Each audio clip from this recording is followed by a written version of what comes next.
Today we're talking about the database. Who here can kind of give me a rundown of what a database is, why it's important, where yours lives, anything about that? And if you're on, I know some of you are on Zoom, unmute yourself and I'll try my best to hear you. Let me just put the volume. Oh, wow, we wouldn't hear you anyways. Hold on. Okay, now we should be able to hear you. So what do we got? What do we know about the database? It's a list of all of our people that we know. It's a list of all the people that you know. If you notice the name of the class that Robert gave it, what do we also call it? We don't just call it a database. What do we call it just for fun? Call it your data bank. And more often time, not made by me. And actually, I don't think it was made by Robert. Somebody coined it a while ago. So we realized, okay, well, if the database is so important, and if you have a pulse, you have a group of people that you know and that they know you, so then let's kind of figure out what the math is behind it. Now, really quickly, again, this is going to be very interactive, so if you're on Zoom, unmute yourself. Where does and let's have an honest conversation, where does your database live? Command? And referral maker. Referral maker, that's Buffini and Company's CRM. Where else? I'm waiting for somebody. CRM. What's that? In my CRM. In your CRM, and you use Buffini Referral Maker, got it. Anyone else using something different? This is where somebody might slowly raise their hand and say, Somebody's got to say Excel spreadsheet. I'm waiting for that one. There, you might also have the Post-it monster, where you just have Post-its all over the place and you're so convinced that you're going to remember who said what to you and when and why and all that stuff. Okay, so we're using Command because that's free. If you're using Referral Maker, you're probably paying something for it, but the name of the game is to actually have a place where your database lives. And Excel does not count. Why do you think we should not count Excel? What does a CRM do that Excel doesn't do? Excel, you cannot automate anything. There it is, automations, yeah. Excel, it can run numbers for you. Sure, it could give you the average age. If you put the age in, it could crunch all those things, but it's not gonna remind you, hey, in cell D21, you need to call this person because it's been 2 months since you spoke to them last. But a good CRM is gonna do that. Command is a great example. Not only can Command do that, it can send them emails automatically. It can tell you when to call them. It could actually send text messages on your behalf. Be careful with those. Make sure it sounds like you, right? Play with those a little bit. So what we're going to be doing today, assuming we all have a database, is we're going to be doing an assessment. And you can see on this handy-dandy page that we're going to be doing a math assessment of your database. And don't worry, we're going to talk towards the end about how we can now improve upon that. Yes, this is an assessment. Yes, we're probably going to show you how much money you are leaving on the table. And I even used the example that the Keller Williams playbook gave us. It's a little extreme because it uses 15,000 people in your database. It's the KWA, man. They pull from the Midwest just as much as they pull from the coast. So here's what I want you to do. I want you to go to page 19 of your playbook. And it says, do the math. In order to understand your investment, current conversion rate, and future opportunities, there are 3 exercises, and we're going to do these together. And we are not going to move forward until you have done it, okay? And we want brutal honesty. Are you on Zoom as well? Oh, we gained some people on Zoom. So first thing we're going to do is we're going to determine the value of your database. Now, it's going to draw some assumptions. They have to give a dollar amount of probably how much it costs to get a lead. And this is going to vary widely, okay? But here's the example. It says, in the following example, we analyzed the database of 15,000 contacts. Now, these were composed of leads and contacts from an agent's SOI. That is the highest quality lead. Past clients, highest quality lead. Aggregator leads, CRM ad spend leads. So now we're getting to the more watered down online ads. They don't know you from Adam. Doesn't mean they're bad, it just means they're not warm. Mets from open houses, I'd say that's that mid-level. You got an opportunity to kind of put a face to the name. They now see that you have a face to the name. And prospecting efforts that have compiled over a 9-year period. I would still go as far to say that someone that's been in the business for 9 years does not have 15,000 people in their database. Now, I'm sorry? Why? I mean, you just don't see a 15,000 person database very often. At least in where we are. Usually you're seeing a couple hundreds. Now commercial, they're having the thousands, but usually our agents were dealing with a smaller CRM or a smaller database. Their CRM ad spend had been running for 6 years, and they closed 221 units last year for a volume of 120 million. So now we're talking some big numbers, but I don't want you to get lost from those big numbers because we're gonna bring it back home to kind of your database, okay? So let's go to the next page and we're gonna talk a little bit about determining the value of your database. Now, first, I just wanna use the example you can see towards the bottom, and then we'll do yours. So here is their example. The total contacts in their database was 15,000, okay? Now, lead cost multiplier, this is just an estimate, okay? How much each lead will cost you. So they use $26 per lead. It could work. Okay, I think some people that do huge online ad spends, they're gonna see a higher number, but you have some people that they're getting pretty good returns on there. Okay, and then they're using an annual multiplier, and this is where we're gonna lean on Keller Williams a little bit. They've done their math, and they're saying that this is how long your database will yield opportunities at the current rate for as long as you operate it, and they're giving that an annual multiplier of 3. I don't want you to mess with that one. I just want you to leave that alone right now. And also, we're gonna run with their $26 lead. So you can see here, this is how they determined the value of their database. They said that we're gonna multiply their total contacts by the cost of each lead, $26 times 15,000. So that means $390,000 worth of leads or contacts is in their database. And then they use the annual multiplier, which says that their database would yield these opportunities just for 3 years if they operate it as is. So the assessed value is $1.17 million. That is the value of their database. So here's what I want you guys to do. I want you to fill in section 1 of page 20. I want you to write in how many contacts you have in your database. And again, this is a safe space, so I'd like to hear what that number is. Doesn't need to be down to the single accurate number, but is it 100 or is it 50? Is it 120 or is it 400? Take a few minutes. So who here has an answer for number 1, total contacts? Mike? 324. That sounds like a solid number. 225. So in the red book, they actually include everybody, Mets, unmets, which is where you might get into some trouble because if you're one of those people that did a giant farm of 5,000 people and you just did a data dump of everyone in your database, then you're gonna end up with a really inflated number, which is why it's important to keep a high quality database. I have a question, Yes. if I may. So, your farm, the list of names in your farm, would you recommend adding it to your database or no? Personally, I would add them as I met them. Or as you spoke to them, or as you met them? Same, as I introduce myself and they know who I am. And that was something that somebody asked one time. They said, if there's 2,000 people in your database, you would consider them your contacts. Do they consider you one of their contacts?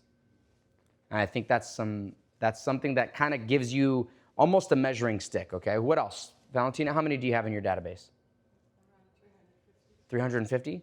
All right, so I'm noticing a trend. We're in the couple hundred range. 102, okay. Small and mighty, I like it. That's. All right, anyone else want to share their number? Okay, So now here's what I want you to do. Again, we're going to lean on their data for this next part because I like to think you guys didn't buy every single one of your 250 contacts. But we are going to give it a value. We're going to say if you had to rebuild this database, if you moved to Arkansas and you won, and you moved to Arkansas and you said, you know what, back in California, I had 250 people in my database. I want to go out and get that right now. They're saying it would cost you about $26 per lead in order to accomplish that. So I want you to write $26 in that second space. $26. And now I want you to multiply your total contacts by your lead cost multiplier. That is the dollar value of your leads, of your contacts. It's not the assessed value yet. We're not there yet. So who here wants to share? And because a lot of us kind of rhymed here, so our numbers are probably going to be similar to each other. Who did the math and who wants to share us the database dollar amount value of your contacts? 8424. $8,400. Okay, $8,400. Okay.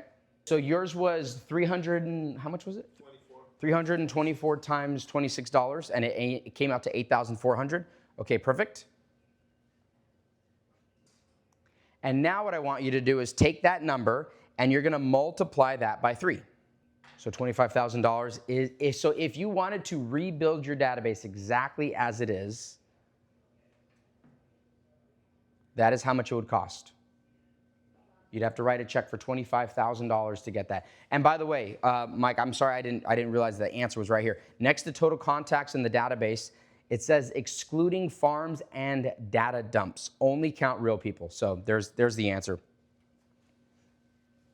Okay, so now we know that the database that you currently have in your CRM, if it were to all get erased and you had to relocate to Minnesota, I'm getting to the colder and colder, more desolate places, it would cost you $25,000 to $30,000 to replace your database.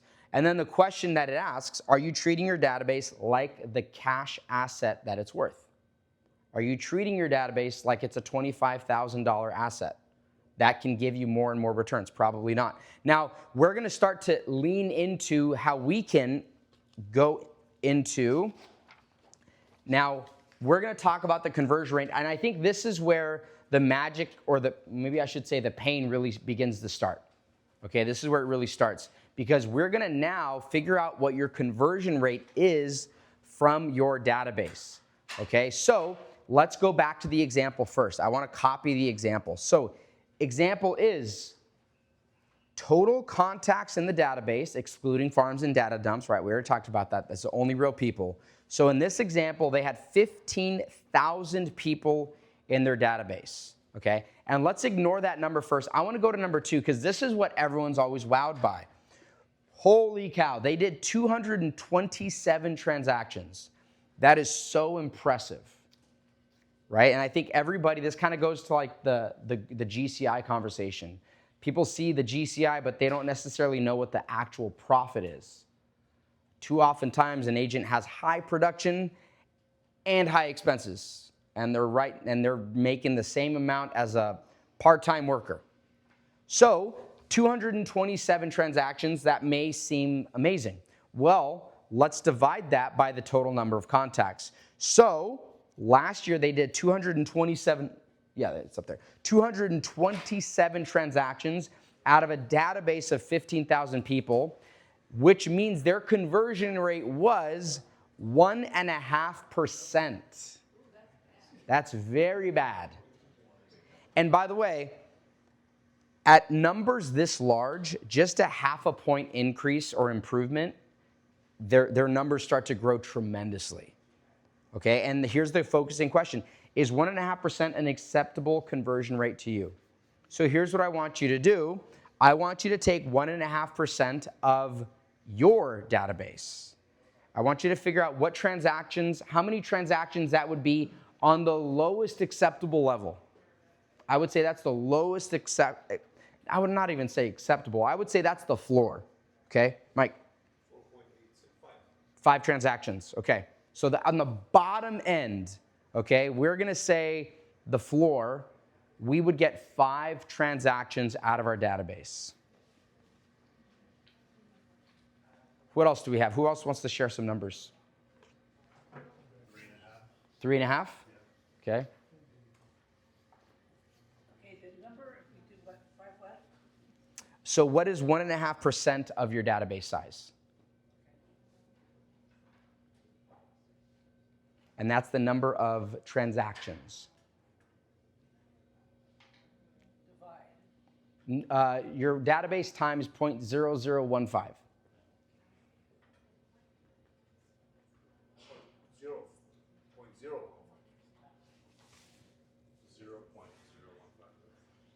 Yeah, 0.015. Sorry, James. 0.015. I have to see the zeros and then move the. I have to see it in front of me. 4. 4 transactions. Who else? I want to make sure we're still staying together. So I want to hear your guys' answers. And if you're on Zoom and you want to share, please do so. I'm sorry? Not even one case. Not even one. Okay. How big is your database? 50. 1 5? 50. 5 0. Yeah, 5. Okay. So now there will end up being a point where if somebody is sitting down with us and they say, here's the size of my database, I have a good conversion rate, but I'm not making enough money. What is the answer to that problem? Build your database. Grow your database. Correct. I would grow it. If you are, Nurture it, not grow it. well, if you are already hitting the gold standard of conversion, meaning you're squeezing every single thing you can out of your database, and we would make sure that's the case, because a lot of times people just think, well, just add more and that will magically create more business. If somebody's truly showing us they're doing a 36 touch, they're doing all these necessary things, and they're still not hitting their numbers, we know the answer. The only answer is either they grow their database or they lower their goals. Well, to me, it just look the numbers that you're throwing, and not throwing, but you're talking about. It hit me really hard that I had this database that's just sitting there. Yeah.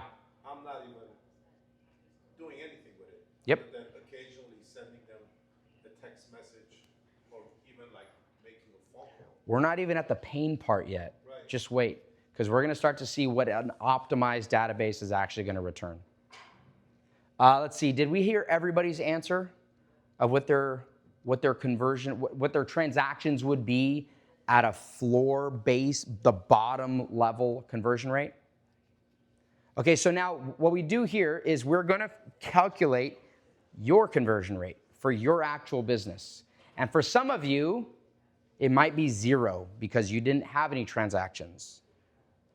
But here's what I would like you to do. I want you to, if you need to go back a year when you did do a couple of transactions, we just want to see if you can get a conversion rate. And I would say most people, this is a number they don't want to see.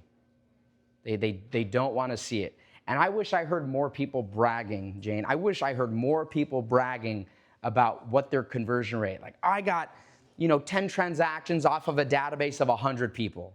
And there's actually, I know Brian Buffini's talked about that. I think Jason Abrams also interviewed somebody that had just exploded. Like, they had an amazing year on a database of 150 or 100 people. And I think that's something worth bragging about, if I'm being perfectly honest, is getting a really good conversion rate. Okay, so does anyone want to share what their conversion rate is? Okay, so I want you to divide. You didn't know you were coming to math class today. Oh, you didn't tell me that. I want you to divide how many transactions you had last year divided by number of contacts in your database. Right, and like I said, some of you you're going to have 0, but we're going to show you towards the end of this how many transactions you should expect to see. And by the way, I'm not going to leave you hanging. It might be a little bit of a teaser, but we're going to show you a way to actually hit those numbers. 0.06. So 6%. That is fantastic. That is a referral agent for you. Because that is fantastic. Yeah, so 6%. That is your conversion rate on your database.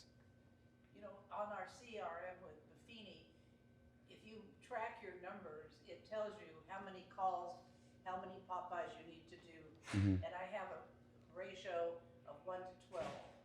Do you really? Did you know that that's almost exactly by the Red Book? No. Yeah, it is. Yeah. Yeah. Maybe the red book is right. Yeah. Well, it's based on your business, Jane. We all know that. So 6%. Now, here's the thing, guys. This is where I wish more people knew that. Like, wow, there's agents that are actually getting 6% return on their database. And it's not, I'm going to say this carefully, it's simple. It's not easy. It's really simple. Jane is an expert at loving on her database. Great events, great conversations, deep relationships. It's not easy to do that, but it's really simple. So we know it's possible. We see it in the book. We see it in our agents.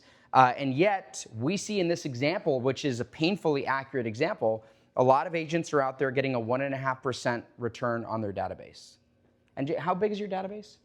Well, my A's are 198, so I call it 200.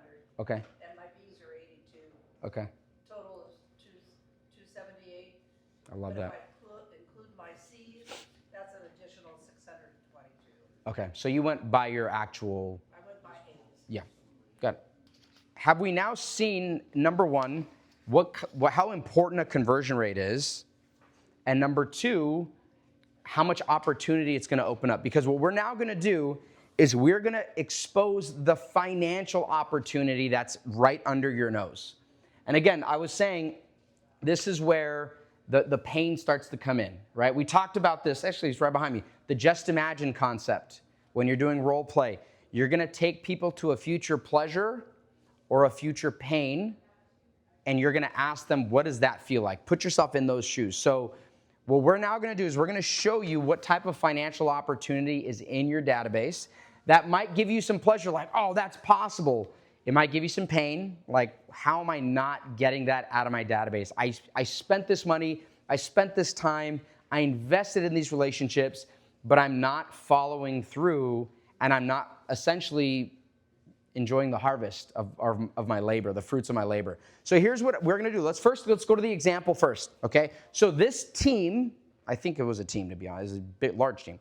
So here's their example. They had total contacts in their database, again, excluding farms and data dumps. Only real people is 15,000 people. Now, they chose a conversion rate of 4%. I'm going to be honest, I'm surprised they chose this, because the same people that wrote this playbook are the same people that wrote the Red Book, and they lowered their numbers. Take with that what you want, but we know 6% is doable. So what they said is, well, technically, you should be getting a 4% conversion rate. So that means if you do 4% of a 15,000 person database, that actually equals 600 transactions.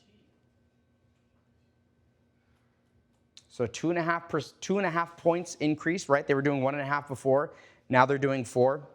600 additional transactions. So, and again, you can see the example at the bottom in that box. So, and they do the math. This is where the pain comes in.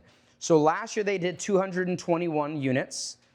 With this projection, they're going to do 600 units. So that means they're missing out on 379 transactions.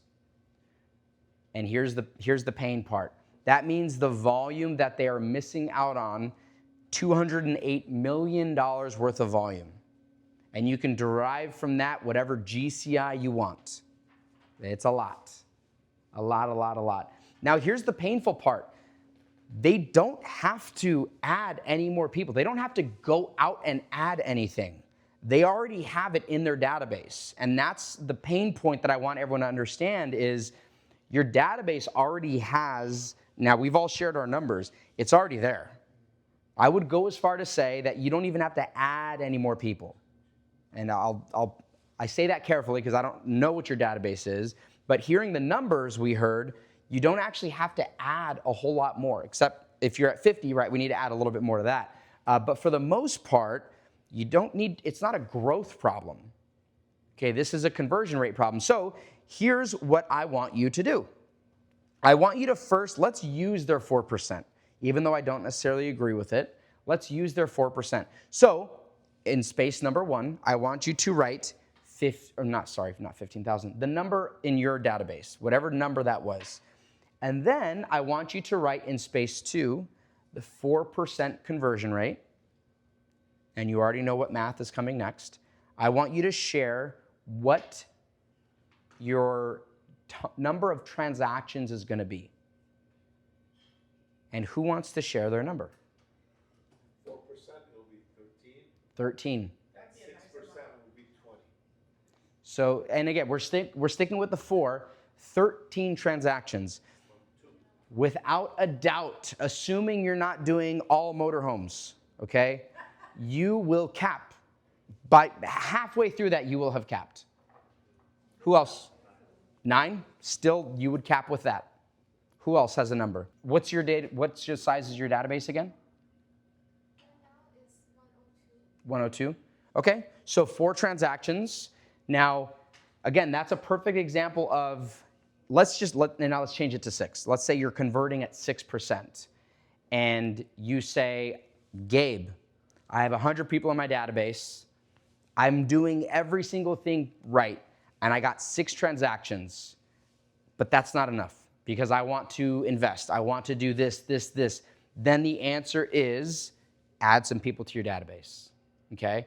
Now, could you get a higher return on your conversion rate? Sure, you can. But at some point, I would say you really have gotten the most out of your database that you're going to get. And now you just need to add a little bit more to your database. But avoid the data dumps, because what you don't want to do, and I've seen people do it before, I've been guilty of it as well, is I have 100 people in my database, but my coach said I need to add people, so I'm just going to dump 400 people in my database. Don't do that, okay?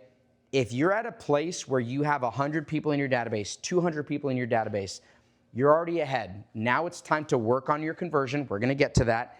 And start adding people systematically that are quality. Okay, I'm only going to add you if I meet you, I get to know you, we have a conversation, you walk into my open house, blank, blank, blank. Okay, I'm not just going to add you because I saw your address in my farm. Okay? So now here's what I want you guys to do. I want you to do 6%. I want you to do 6%. Mike already took a step ahead. And some of you, it's going to be real easy if you're around 100. I want you to now do 6% of a conversion. 13.5. By the way, almost, I can't tell you, I shouldn't say almost, nearly, every agent that I've ever interviewed that's getting started in the business, they have one of 2 goals. Keith kind of rolled his eyes because he knows what they are. Say one of them. $100,000. Every agent, I want to make $100,000. Okay? And what's the second one? Maybe you know this because of your number?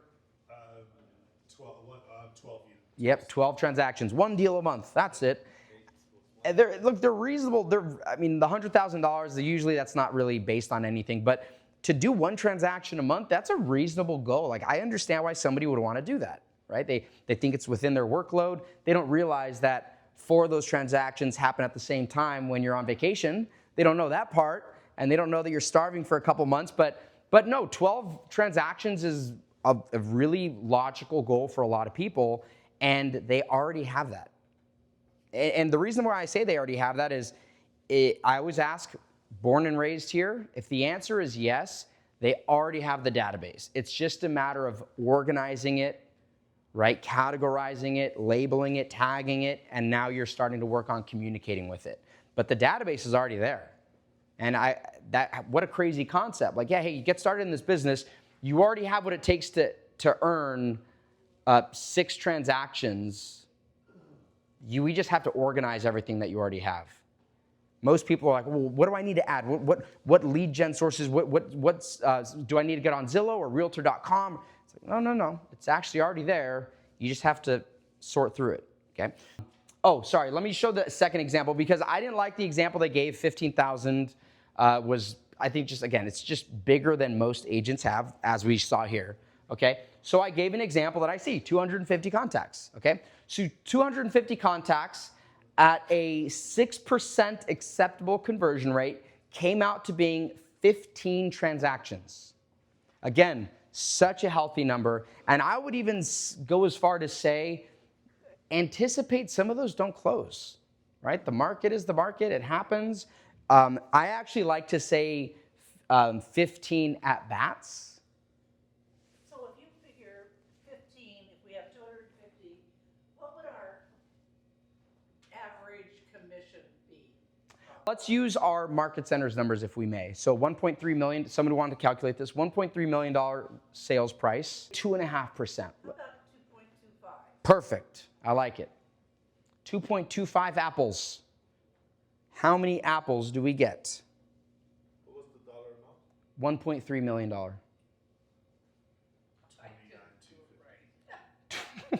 So Keith got it, 29,250. So I think it's safe. We can just call it 30,000. Let's just make it a nice round number.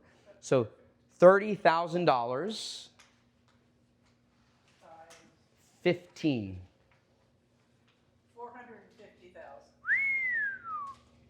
So off of a database of 250 people,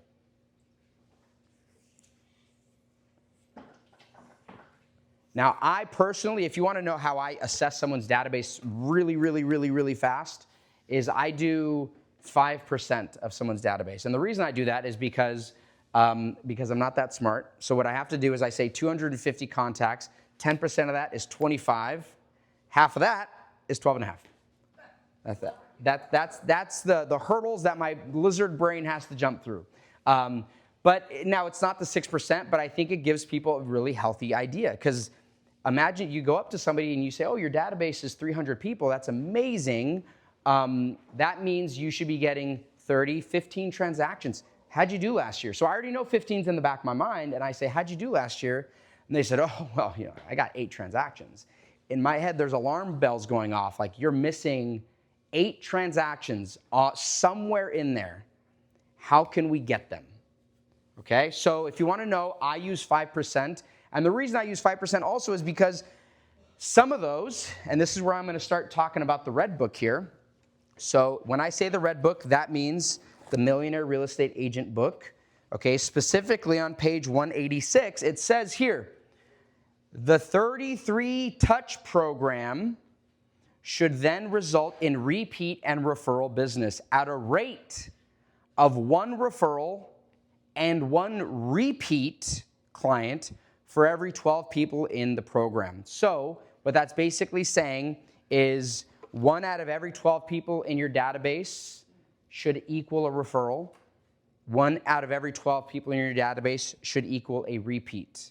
What page was that again? Page 186.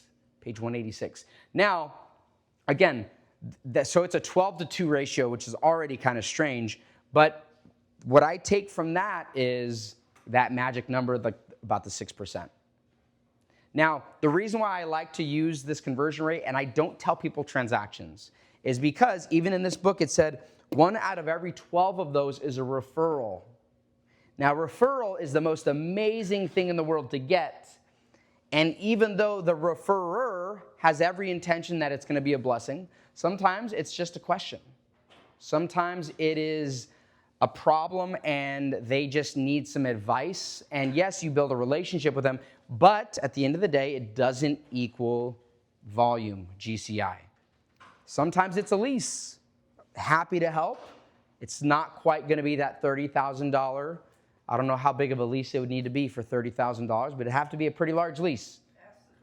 Ask the commercial, yeah. 30-year lease for something. So I like to say that they're at bats. So again, somebody comes up to me and says, my database is 300 people, and I immediately in my brain think you should have 15 at bats. Most of those should be transactions, but a few of those are not going to work out, or maybe they thought they would qualify, but they didn't qualify, and they need to go back to the drawing board and get rid of some debts and blah, blah, blah. But are you getting that many at-bats? The answer is almost always no, and the solution is on the very next page of the Red Book.